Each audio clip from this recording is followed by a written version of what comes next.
నమస్తే ఆర్కేఎల్ TV news కి స్వాగతం. ముందుగా ముఖ్యాంశాలు.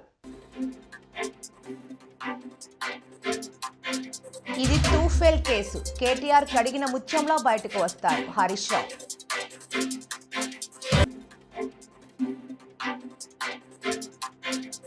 కుప్పంలోని టీడీపీ కార్యాలయానికి వచ్చిన ముఖ్యమంత్రి చంద్రబాబు.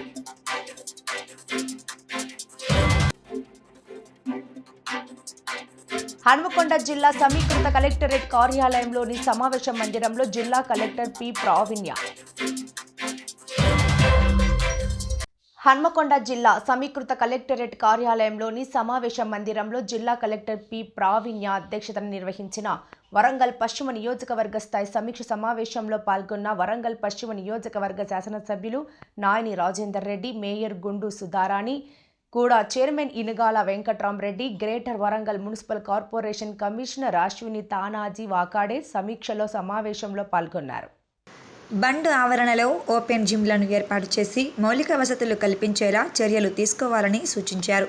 నగరంలో పార్కులలో ఉన్న ఓపెన్ జిమ్ పరికరాలను మరమ్మతులు చేసి నాణ్యత ప్రమాణాలు పాటించాలని కోరారు. బాలసముద్రం మరియు పోతన్ నగర్లలో ఉన్న జీడబ్ల్యూఎంసీ డాంప్ యార్డులను వెంటనే పూర్తి చేయాలని, స్థానిక ప్రాంత ప్రజలకు ఎటువంటి ఇబ్బందులు తలెత్తకుండా చూడాలని అధికారులను ఆదేశించారు. నగరంలో జరుగుతున్న అభివృద్ధి పనులకు సంబంధించిన కాంట్రాక్టర్లకు ఖచ్చితమైన ఆదేశాలు ఇవ్వాలని, సదరు కాంట్రాక్టర్ తీసుకున్న పనులను అన్నింటినీ సమఉజ్జీవుగా ప్రారంభించాలని నిర్ణయించారు. మాస్టర్ ప్లాన్ అనుగుణంగా నగరంలోని ప్రధాన రహదారులకు ఇరువైపులా విస్తరణ పనులను చేపట్టాలని అధికారులకు ప్రత్యేక అధికారాలు జారీ చేశారు. హనుమకొండ బస్టాండ్ జంక్షన్ నుంచి కాంగ్రెస్ భవన్ వరకు ఎడమవైపు ఉన్న ప్రభుత్వ స్థలాన్ని వెడల్పు చేస్తే రోడ్డుపై ట్రాఫిక్ నియంత్రణ జరుగుతుందని అన్నారు.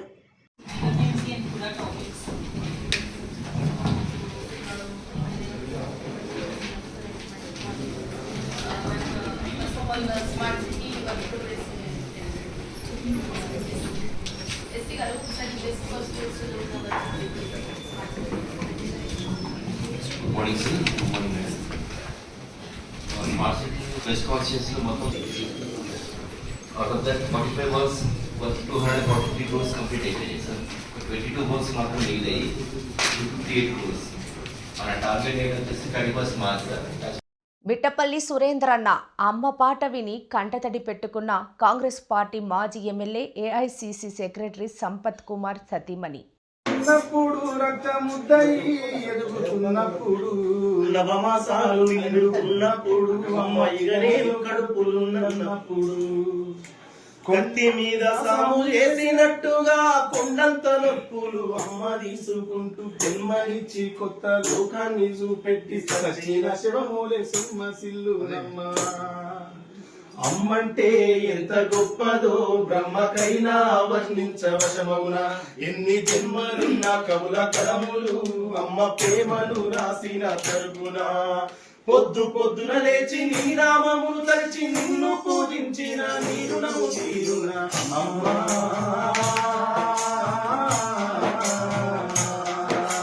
కమ్మనైన అమ్మ పాట వింటే ఎంత మధురమో, మనసుకు కాదు మరువతరము. అమ్మ పాట వింటే ఎంత మధురమో,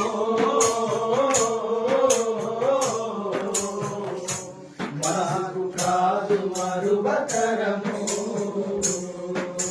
పచ్చి బారింతై మెచ్చాలు ముద్దు ఒళ్ళు నొప్పులున్న ఓర్చుకొని అమ్మ కచ్చి ఏరిన పుట్టి గుట్టాల విండేసి సాకిలా అమ్మోళ్ళు సబ్బోలే అరుగును. సాకిలా అమ్మోళ్ళు సబ్బోలే కరిగేను. సాకిలా అమ్మోళ్ళే సబ్బోలే కరిగేను. పచ్చి బారింతై మెచ్చాలు మింగుతూ ఒళ్ళు నొప్పులున్న ఓర్చుకొని అమ్మ కక్కి ఏరిన పుట్టి గుడ్డాల విండేసి సాకిలా అమ్మోళ్ళు సబ్బోలే అరుగును. సాకిలా అమ్మోళ్ళు సబ్బోలే అరిగేను. సాకిలా అమ్మోళ్ళు సబ్బోలే అరిగేను. అమ్మ అమ్మాయి అంటే గౌరంగా నేను మారాము చేస్తే గౌరంగా అమ్మ చెంపలు ముద్దాడి సంకల ఎత్తుకుంటది. ముద్దాడి సంకల ఎత్తుకుంటది. ముద్దాడి సంకల ఎత్తుకుంటది. రత్నమా మెరిసే ముత్యమా నా బంగారు పొంగని అంటది అడుకున్నా లేదా కూర్చున్నా రామ బంటోలే కాపల ఉంటది పందమామను చూపి గోరు ముక్కలు పెట్టి చోర పాడిన అమ్మ పండుకోగలుగుతుంది అమ్మా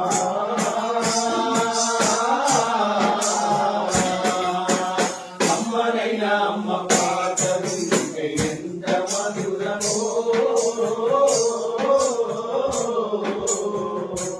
మనసుకు కాదు మరువతరము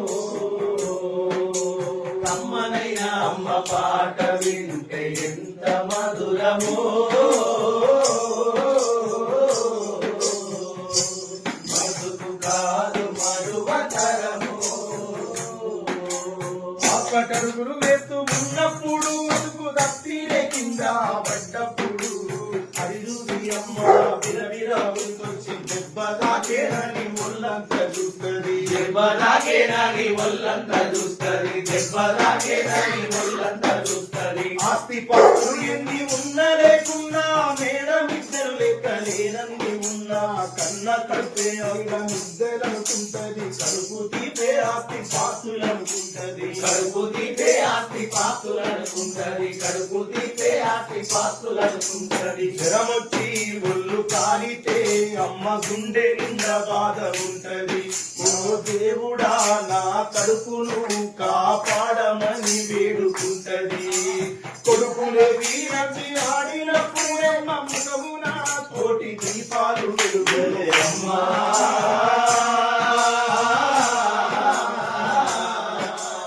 అమ్మనైనా అమ్మ పాట వింటే ఎంత మధురమో మనసుకు కాదు మరువతరము ఆత్మబలము తోటి మీద చెమట శక్తి దారబోసి ఇంటి సంసారంలో దీపమై వెలుగుద్ది సుఖమన్న వెలుగని సుగుణాల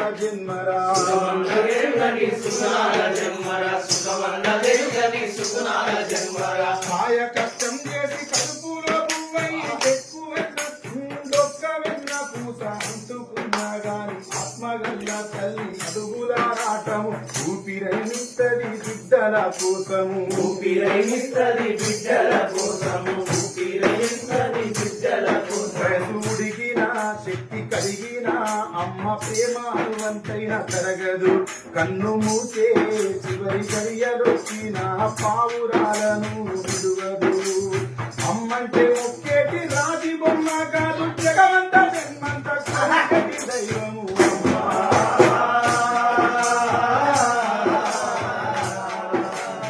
అమ్మనైనా అమ్మ పాట వింటే ఎంత మధురమో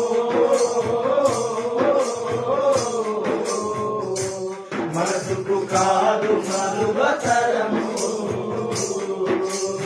అమ్మనైనా అమ్మ పాట వింటే ఎంత మధురమో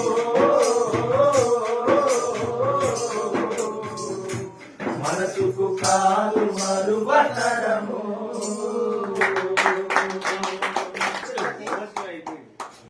మహాకుంభలో పాల్గొనేందుకు సాధువులు ప్రయాగ్రాజ్కు చేరుకుంటున్నారు. నాగ సాధువు ప్రమోద్ గిరి మహారాజ్ ప్రతిరోజు మట్టి కుండ నీటితో స్నానం చేస్తున్నారు. 61 కుండల నీటితో ఆయన స్నానం ఆచరిస్తున్నారు. ఈ వేడుకలకు ముఖ్య అతిథిగా సర్కిల్ ఇన్స్పెక్టర్ చిన్నంనాయుడు, విశిష్ట అతిథిగా రూరల్ ఎస్ఐ శ్రీనివాసరావు పాల్గొని పాఠశాల పథకాన్ని ఆవిష్కరించారు.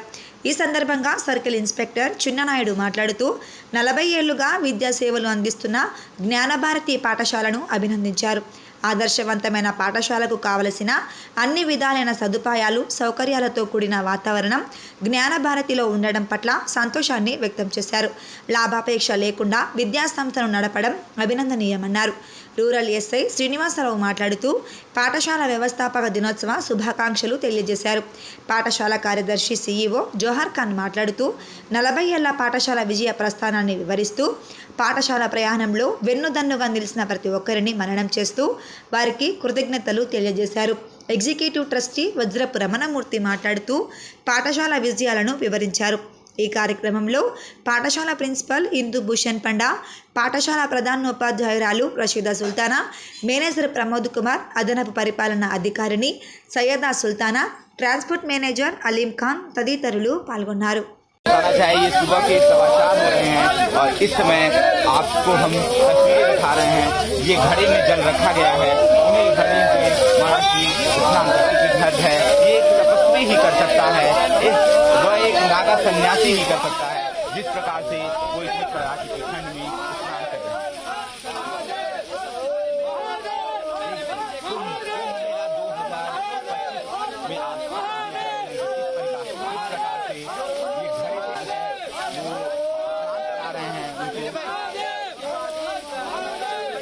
हर हर महादेव।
चप्पल पहन के गया।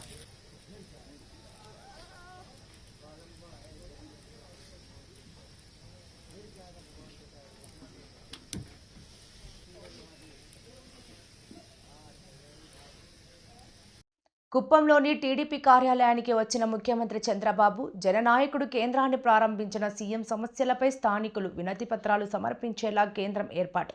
ప్రజల నుంచి వినతులు స్వీకరించి ఫిర్యాదులను ఆన్లైన్లో నమోదు చేసి సమస్యలు పరిష్కరించి ఆన్లైన్లో పొందుపరిచేలా ఏర్పాట్లు.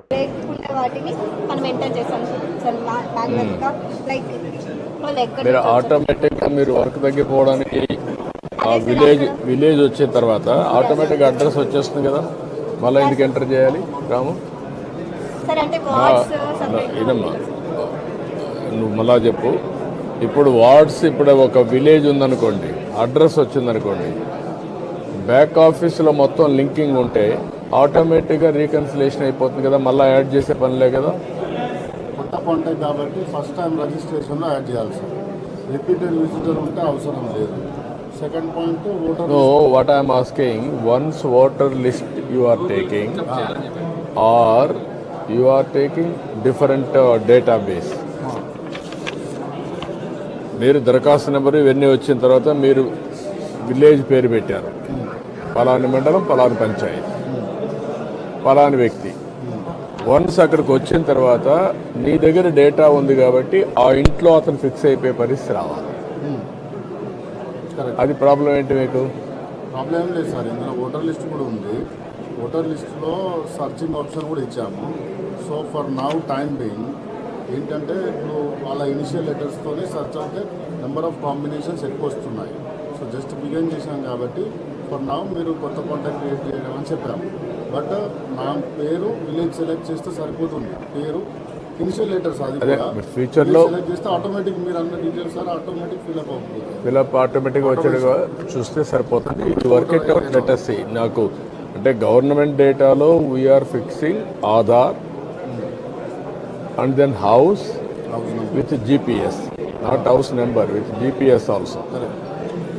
సో దట్ దాన్ని బేస్ చేసుకొని ఆ ఇల్లు, address, number, everything will be linked automatic. Even by having the data ఆ వ్యక్తి యొక్క ప్రొఫైల్ కూడా వచ్చేస్తుంది ఫ్యూచర్లో. ల్యాండ్ ప్రొఫైల్, లేకపోతే హెల్త్ ప్రొఫైల్, లేకపోతే హాస్పిటల్, అన్నీ ఎడ్యుకేషన్, ఎవ్రీథింగ్ లింక్ పెట్టేస్తున్నాం. వాడు వృత్తి, ఎవ్రీథింగ్ అవన్నీ వచ్చినప్పుడు అక్కడ ఓవరాల్గా మనకు ఆ ఫ్యామిలీ యొక్క ప్రొఫైల్ మన దగ్గర ఉంటే డెసిషన్ మేకింగ్ ఈజీ అవుతుంది. Complete family, that is where we are working. ఇక్కడికి మీకు వచ్చినప్పుడు ఆ డేటా మీ దగ్గర లేదు కాబట్టి పార్టీ డేటా మీ దగ్గర ఉంది. పార్టీ డేటా అడ్రస్లో అవన్నీ ఉన్నాయి. అవన్నీ ఉన్నప్పుడు ఇది ఫిలప్ చేసుకుంటే ఆటోమేటిక్గా సింక్ అయిపోవాలి అంటాను నేను. కరెక్ట్ సార్, అయిపోతుంది. మార్నింగ్ మీరు చెప్పారు కదా, యా, అప్పుడే నాకు ఈజీ అవుతుంది. ఇక్కడ 2 ఆస్పెక్ట్స్ మీరు గుర్తుపెట్టుకోవాలి. One is government, one is party, one is MLA. ఇది ఎమ్మెల్యే ఆఫీస్. పార్టీ ఆఫీస్ ప్యారల్గా పార్టీకి వెళ్ళిపోతుంది, గవర్నమెంట్కి వెళ్ళిపోతుంది. Then I will integrate in my party overall Kuppam. ఈ పక్కన నేను ఆర్టీ చేస్తే పోతే గవర్నమెంట్లో ఇంటిగ్రేట్ అయిపోవాలి. That is the system I'm building. అది కొంచెం దాని వీలో పెట్టుకొచ్చేయండి. రేవంత్ రెడ్డి బ్లాక్మెయిల్ రాజకీయాలు, అక్రమ కేసులకు భయపడేది లేదని బీఆర్ఎస్ ఎమ్మెల్యే హరీష్ రావు అన్నారు. బ్లాక్మెయిల్ రాజకీయాలతోని, అక్రమ కేసులతో, అరెస్టులతో తన ప్రభుత్వం యొక్క తప్పిదాలను కప్పిపుచ్చుకొని తమను మానసికంగా బలహీనపరుస్తున్నారని రేవంత్ రెడ్డి అనుకుంటున్నాడు. కానీ తాము మరింత బలంగా పోరాడుతాం తప్ప మీ అక్రమాలపై 6 గ్యారంటీల అమలుపై ప్రశ్నించడం మాత్రం ఆపేది లేదని చెప్పారు. మేము రైతు భరోసా సాగు భూములకే ఇస్తాం, 6,000 ఇస్తాం అని ప్రజలను మోసం చేసింది. మీరు ఆ ప్రజల్లో ఆ చర్చ జరిగి ప్రభుత్వం మీద వ్యతిరేకత రాకుండా ఉండడానికి ఇలాంటి డైవర్షన్ పాలిటిక్స్. బట్ అయినా కూడా మాకు న్యాయస్థానాల మీద గౌరవం ఉంది, చట్టం మీద గౌరవం ఉంది. తప్పకుండా మేము అన్ని రకాలుగా దీనికి సహకరిస్తాం. సరే, ఫర్దర్ గా సుప్రీంకోర్టు అనే దాని మీద మా న్యాయవాదులు ఇచ్చేటువంటి సలహా మేరకు మేము ముందుకు వెళ్తాం. బట్ మొన్న కూడా మీరు చూశారు, కేటీఆర్ గారు ఏసీబీ ఆఫీస్కి వెళ్ళారు. ఎక్కడ కూడా ఎక్స్టెన్షన్ అడగలేదు, మేము టైం కూడా అడగలేదు. వాళ్ళు నోటీస్ ఇస్తే మేము వెళ్ళాం. ఎందుకంటే తప్పు చేయలేదు కనుకనే ధైర్యంగా విచారణకు పిలిచారు. తప్పకుండా వెళ్తాం. ఎట్టి పరిస్థితుల్లో విచారణకు మేము వెనుక వెళ్ళట్లేదు. కాకపోతే ఈ ప్రభుత్వం తీరు బాగలేదు కనుక న్యాయవాదులతో నేను వెళ్తాననే కేటీఆర్ గారు అన్నారు తప్ప దాదాపు 45 నిమిషాలు విచారణకు వెళ్లడానికి రోడ్డు మీద నిలబెట్టినా కూడా ఓపిక్గా కేటీఆర్ గారు ఏసీబీ ఆఫీస్ ముందు నిలబడ్డారు. దట్ మీన్స్ మేమేం తప్పించుకోవాలని కాదు, ఎందుకంటే మాకు తప్పు చేయలేదు అనేటువంటి పూర్తి నమ్మకం మాకుంది. అక్కడ అసలు అవినీతే జరగలేదు. ప్రభుత్వ ఖజానా నుంచి ₹1 పోకుండా నువ్వు అవినీతి జరిగిందని ఎట్లంటావు? అవినీతే జరిగిన ప్రశ్నే లేదు అక్కడ. ఈ రాష్ట్రం ఇమేజ్ పెంచడానికి, హైదరాబాద్ బ్రాండ్ ఇమేజ్ పెంచడానికి ఈ రోజు ఈ కార్ రేసింగ్ ను కేటీఆర్ గారు హైదరాబాద్ తెచ్చారు. బాగా పనిచేశాడు. వాస్తవానికి ప్రపంచం మెచ్చుకున్నది, దేశం మెచ్చుకున్నది. మిగతా రాష్ట్రాల ముఖ్యమంత్రులు కూడా ఇది మా రాష్ట్రానికి వస్తే బాగుండని చెప్పి ఇతర రాష్ట్రాలు మనతో పోటీ పడ్డాయి. కానీ కేటీఆర్ గారు ఒప్పించి మెప్పించి మన రాష్ట్రానికి తెచ్చి మన హైదరాబాద్ బ్రాండ్ ఇమేజ్ పెంచే ప్రయత్నం చేశారు. అంతే తప్ప ఇక్కడ అవినీతి జరగలేదు. ఈరోజు కేవలం ఇది ఒక కక్ష సాధింపు తప్ప ఇంకోటి లేనే లేదు. డైవర్షన్ పాలిటిక్స్, కక్ష సాధింపు చర్యలకు రేవంత్ రెడ్డి గారు పాల్పడతా ఉన్నారు. సరే, నువ్వు ఎన్ని రకాల ప్రయత్నాలు చేసినా మా పోరాటం ఆగదు. మా లక్ష్యం తెలంగాణ ప్రజల సంక్షేమం, మా లక్ష్యం తెలంగాణ రాష్ట్ర అభివృద్ధి, మా లక్ష్యం పోరాడి తెచ్చుకున్న తెలంగాణ. కేసీఆర్ గారు 10 ఏళ్ల కాలంలో అనేక రంగాల్లో ఈ రాష్ట్రాన్ని అగ్రభాగాన్ని నిలబెట్టారు. అది కొనసాగింపే మా లక్ష్యం. మేము అధికారంలో ఉన్నా, ప్రతిపక్షంలో ఉన్నా మాది తెలంగాణ ప్రజల పక్షం. ఆ తెలంగాణ ప్రజల పక్షాన మేము నిరంతరం పోరాటం చేస్తాం. ఇవాళ రేవంత్ రెడ్డి గారు ఇలాంటి కేసులు ఇంకా కూడా పెట్టొచ్చు, కానీ మేమెవరం కూడా అధైర్యపడే ప్రశ్నే లేదు. అందరము కలిసికట్టుగా పార్టీ వీటిని ఎదుర్కొంటుంది. సో కేటీఆర్ గారు కూడా ఆయన సంపూర్ణమైన విశ్వాసంతో ఉన్నారు. మొగుళ్లపల్లి మండలం అర్హులైన వారందరికీ సంక్షేమ పథకాలు అందించడమే ప్రజాప్రభుత్వ ఏకైక లక్ష్యమని భూపాలపల్లి ఎమ్మెల్యే గండ్ర సత్యనారాయణరావు అన్నారు. భూపాలపల్లి నియోజకవర్గం మొగుళ్లపల్లి మండల కేంద్రంలోని స్థానిక ఎంపీడీఓ కార్యాలయంలో వివిధ గ్రామాలకు చెందిన మొత్తం 36 మంది కళ్యాణి లక్ష్మి మరియు షాదీ ముబారక్ లబ్ధిదారులకు 36,04,176 విలువైన చెక్కులను ఎమ్మెల్యే చేతుల మీదుగా అందజేశారు. ఈ సందర్భంగా ఎమ్మెల్యే మాట్లాడుతూ సీఎం రేవంత్ రెడ్డి ప్రజాప్రభుత్వంలో పేద ప్రజలందరికీ న్యాయం జరుగుతుందని తెలిపారు. ప్రజాపాలనలో అర్హులైన వారికి అభివృద్ధి సంక్షేమ పథకాలు అందించడమే కాంగ్రెస్ ప్రభుత్వ లక్ష్యమన్నారు. మహిళలను అన్ని రంగాల్లో అభివృద్ధి చేసేందుకు ప్రభుత్వం ఎంతగానో కృషి చేస్తుందన్నారు.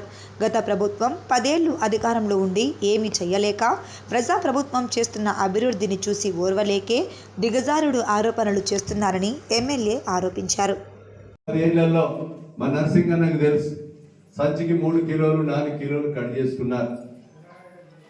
ఇంటర్కి ఒకడ 10 కిలోలు రైస్ మిల్లోడు దోసుకున్నాడు.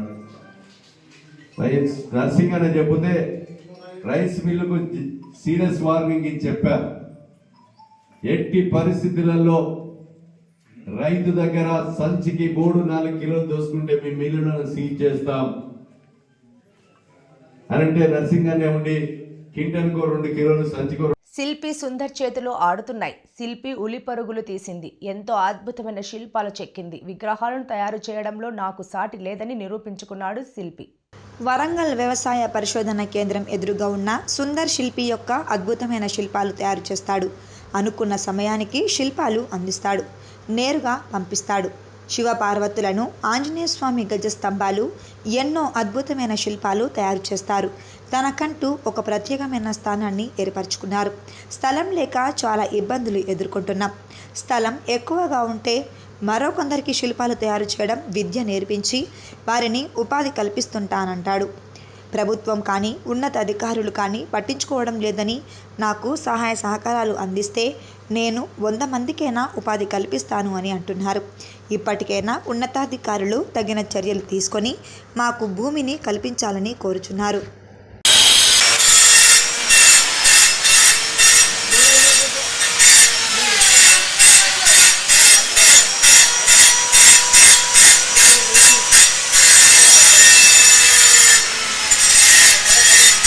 నా పేరు సుందర్ శిల్పి. నేను గత 30 సంవత్సరాల నుండి ఈ రాతి శిల్పాలు చేసుకుంటున్నాను. ఇది మా తండ్రి గారు, మా తండ్రి గారికి తండ్రి గారు, మా తండ్రి ఇట్లా ఒక సుమారుగా 100 సంవత్సరాల నుండి పరంపరంగా మేము చేసుకుంటూ వస్తున్నాము. వాస్తవంగా మా ఫాదర్ వచ్చేసి తంజావూరు నుండి ఇక్కడ రావడం జరిగింది. మేమంతా ఇక్కడే వరంగల్లో పుట్టి పెరిగినాం. తండ్రి గారి ఏదైతే చేసుకుంటూ వచ్చిందో ఆ ఆర్ట్ చాలా ఇష్టపడి, పర్టికులర్గా నేనైతే మా ఫాదర్ అనేవారు రాయి పని వద్దురా అని, బట్ నేనైతే శిల్పాలు చేయడం అనేది చాలా హ్యాపీ. నాకు ప్యాషన్గా తీసుకొని నేను ఇక్కడ వరంగల్లో ఇప్పుడు అగ్రికల్చర్ ఆఫీసర్గా చేస్తున్నాను. నేను ఇక్కడ లోకల్ వాళ్ళని కూడా కొంతమందిని పెట్టుకొని దాదాపు ఒక 15 మంది పిల్లలకు నేర్పించి విగ్రహాలు చేయడం జరుగుతుంది. ఇక్కడ అనేక శిల్పాలు చేస్తున్నాము. ఉదాహరణకు ఆంజనేయ స్వామి ఎక్కువ చేసేది. ఆంజనేయ స్వామిలో మనకు అభయాంజనేయ స్వామి సుమారుగా 25 ఫీట్ల ఎత్తు వరకు చేసినాం మేము. ఇక్కడికి సంబంధించినంత వరకు రాయి వచ్చి లోకల్లో మనకు గ్రానైట్ దొరుకుతుంది. ఇంకా నాణ్యమైన రాయి అంటే కృష్ణశిల అని ఉంటుంది. అది మనకు గుంటూరు నుండి, తమిళనాడు నుండి తెప్పించుకొని చేస్తున్నాము. కొద్దిగా కాస్ట్ ఎక్కువ, విగ్రహాలు చాలా నీట్గా ఉంటాయి. మహాబలిపురంలో తయారయ్యే శిల అది, దాంట్లో చేస్తున్నాము. ఇప్పటి వరకు మా కష్టంతో చేసుకుంటూ వచ్చినాము. గవర్నమెంట్ కానీ వేరే ఎక్కడి నుండి కూడా మాకు ఇప్పటి వరకు రుణ సహాయం కానీ లేకుంటే పనిముట్లు కానీ ఏవి ఇప్పటివరకు అందలేదు. అంతకుముందు కన్నా ఇప్పుడు కొద్దిగా ఆర్డర్స్ బాగానే ఉంటున్నాయి. లేబర్ కొరత ఒకటే ఎక్కువ ఉంటుంది. ఇక్కడ లోకల్ వాళ్ళకి నేర్పించి చేయడం వలన ఇప్పుడు కొద్దిగా నడుస్తుంది. ఇది కూడా మనం ఏదైనా విగ్రహం చిన్నది 1 అడుగు నుండి దాదాపు 25 అడుగుల వరకు చేస్తున్నాము. టైం కూడా మామూలుగా చిన్న విగ్రహాలు అయితే వారంలో కంప్లీట్ చేస్తున్నాం. పెద్ద పెద్ద విగ్రహాలు అయితే నెలలు, సంవత్సరాల వరకు చేసుకుంటూ వస్తున్నాం. మాకు ముఖ్యంగా ఏంటంటే గవర్నమెంట్ పరంగా ఏదైనా లోన్ కానీ లేకుండా మాకు వర్క్ షెడ్ వేసుకోవడానికి కొద్దిగా మాకు ఇక్కడ ఇబ్బంది అయిపోతుంది. స్థలం సరిపోవట్లేదు. ఇక్కడ గవర్నమెంట్ సహాయం చేస్తే సుమారుగా ఒక 50 నుండి 100 మందిని కూడా పెట్టుకొని పని నడిపించగలుగుతాము. పనులు అయితే బాగానే ఉన్నాయి. ఇక్కడ పనున్న ఫలితం ఏముంది? అంతా శూన్యమే. శిల్పి ఉలి పరుగులు తీసింది, ఎంతో అద్భుతమైన శిల్పాలు చెక్కింది. కానీ ఆదరణ ఎక్కడా అని ఆందోళన చెందుతున్నారు శిల్పి. ప్రభుత్వం కానీ ఉన్నత అధికారులు కానీ ఏనాడు మమ్మల్ని పట్టించుకునే నాదుడే లేడని ఆందోళన చెందుతున్నారు.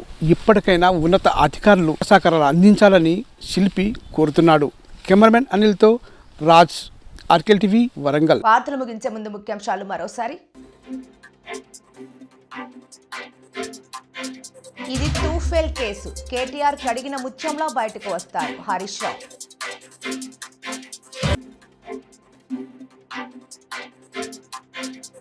కుప్పంలోని టీడీపీ కార్యాలయానికి వచ్చిన ముఖ్యమంత్రి చంద్రబాబు.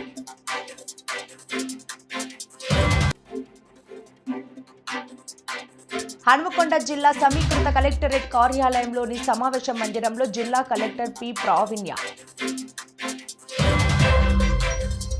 ఈ వార్తలు ఇంతటితో సమాప్తం. నమస్కారం.